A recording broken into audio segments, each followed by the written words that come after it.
We start with LSU and Nichols last night. Very workmanlike performance by the Tigers. Got up to a huge lead. Of course, things got a little slippery there in the ninth inning. But overall, just a nice effort by the entire squad and just what they needed in a midweek. Oh yeah, definitely. I think definitely what you needed to do in the midweek. But to me, I think the biggest takeaway I took from last night was Pearson. Man, he's swinging the bat extremely well. So much pop from that left hand side. Obviously, it was great to see Barry go deep last night. But yeah, I thought for a midweek game, I thought it was good to see some guys come in there and get some action. Hastings has continued to pitch well to me all season. That breaking ball, when he has that breaking ball going, it's beautiful to watch. And I think to me, Ty Floyd coming in there too, mix it up. He threw some heaters over 95 miles per hour too. So I think for a midweek game, obviously, what you had last weekend compared to this week, that's what you want to have. Get some guys back in rhythm, get some guys some playing action. I thought it was great to get Trey Morgan out of that game fairly quickly out of there and try to get some younger guys in there to get some at-bats. So, yeah, that's what you want to see during the midweek. Yeah, you started there with Pearson. So I dove a little bit deeper into the numbers. I got kind of accosted on Twitter last night when I tweeted that Josh Pearson's going to be a dude. And everyone's like, he already is. And I was like, okay, well, he's swinging the bat great. I'm really thrilled with his emergence in the lineup, and there's some statistics to back that up. In his last 14 games, he's got 6 multi-hit games. He's got 2 multi-home run games this year. He had one at Mississippi State, of course, had one last night against Nichols. For the season, he started 3 out of 14 from the plate. Since then, he is 21 of 62 for a 340 average. This is a guy who got out of the blocks, as I said, a little bit slower. He struck out in both big at-bats he had in Houston. Jay Johnson gave him an opportunity because he saw the potential in him, struck out in both of those at-bats, but he's answered the bell. And in SEC play, he's hitting just a tick under 300 at 295.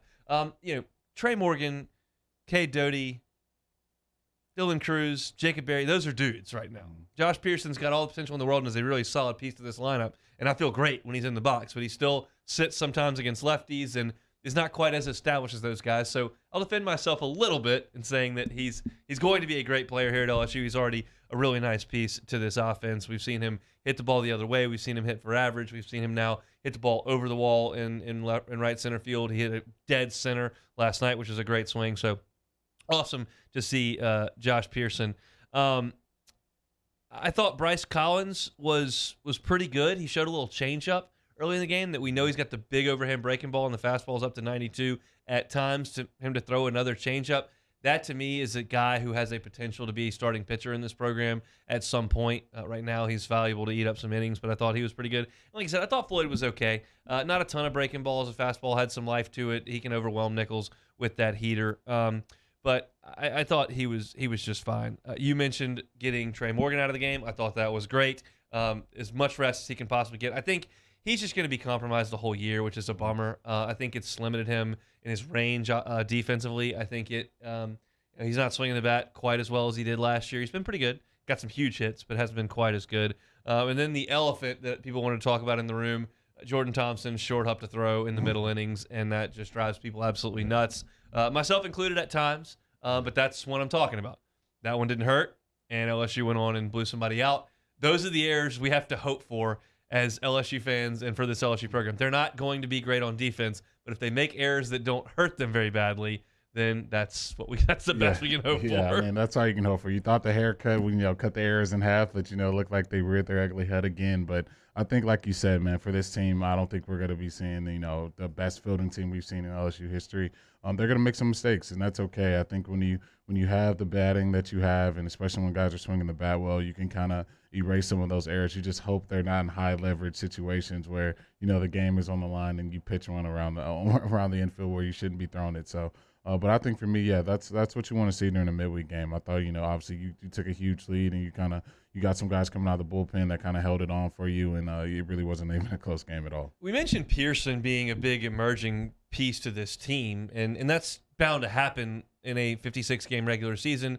You find some guys that emerge in the middle of the year. It happens every single season. And this year, Pearson is the guy that we're looking to as the most prominent one. But I'm seeing another bubble up here, and that's Jacob Hasty. He faced 4 guys last night. He got them all out. He struck 3 of them out.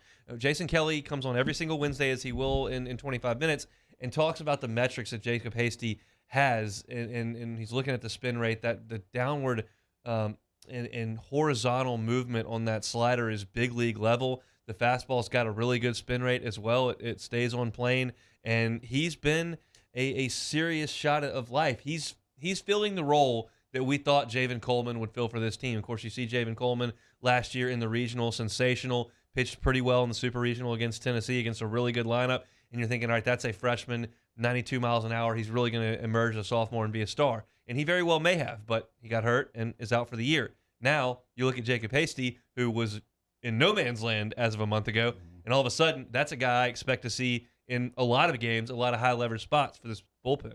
Oh, yeah, he's pitched well. He's just come in with an extreme amount of confidence. You see the pickoff moves. You see him really, get command of that breaking ball. It's starting eye level for left-handers, and it's dropping right inside the zone, and it's a pitch that they're taking. But he continues to throw for an out pitch, and I think for me, especially to get him some more SEC action, I think it really hasn't been too much where we've seen him in SEC action this season. So I think he's earned that right. I think he's pitched extremely well for this team. Leverage situations, the high leverage situations he's come in and struck guys out and really got big time out. So I want to see more of Hasty, man, because he's really been pitching well from that left side. Disappointing to see the back end of the bullpen, guys who were getting their first chance to pitch in a month, 2 months, not be able to deliver much help to this team and close the door. You had to get Raiselman and Fontenot up, which was not ideal, and Raiselman had to come in the game. I think he'll be just fine throwing 4 pitches on a Tuesday. He'll be ready to roll on Friday. But the hope that Jay Johnson had when they took the field last night was to sit Raiselman, sit Gervais, sit Cooper, sit those guys that they're pumping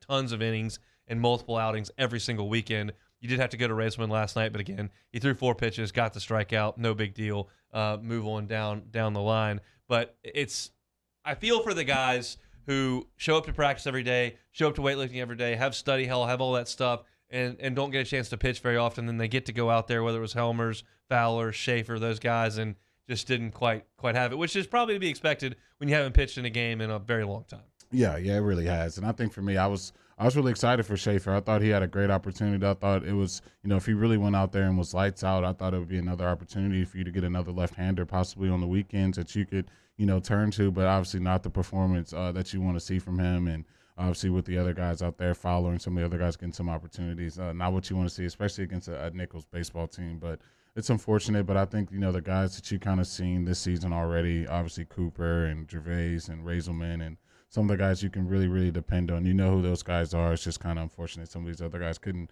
kind of put their names in the hat and kind of get some action. And then out of the anything you can do, I can do better or just as good. I made a huge deal on Sunday on the call and then back here on Monday on the show about just how long that the Dylan Cruz home runs were on Sunday. I mean, over the scoreboard, off the lettering, into the trees in left center field.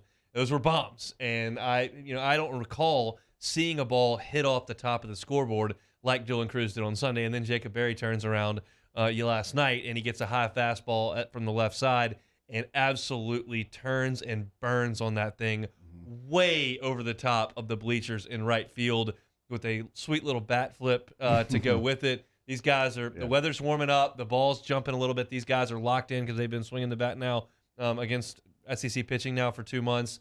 It's a lineup that's looking pretty salty right now. Oh yeah, and they're hitting the ball hard. They're getting hard contact, and I think from some parts of the season they were getting hard contact and lining out and hitting the ball in some really tough spots that getting them out. But right now they're hitting it out of the park, man. And you're seeing guys really get some pop off the bat. We've seen Cruz over the weekend. Obviously, we see Jacob Berry last night, and obviously Pearson swinging the bat extremely well as well too. So I think if you can start getting Joe Bear and Thompson, some of these other guys, back swinging the bat well, and then now you're going to be looking 1 through 7, 1 through 8, and it's going to get real scary. So it's a good time to be a Tiger right now. It is. Guys are playing really well.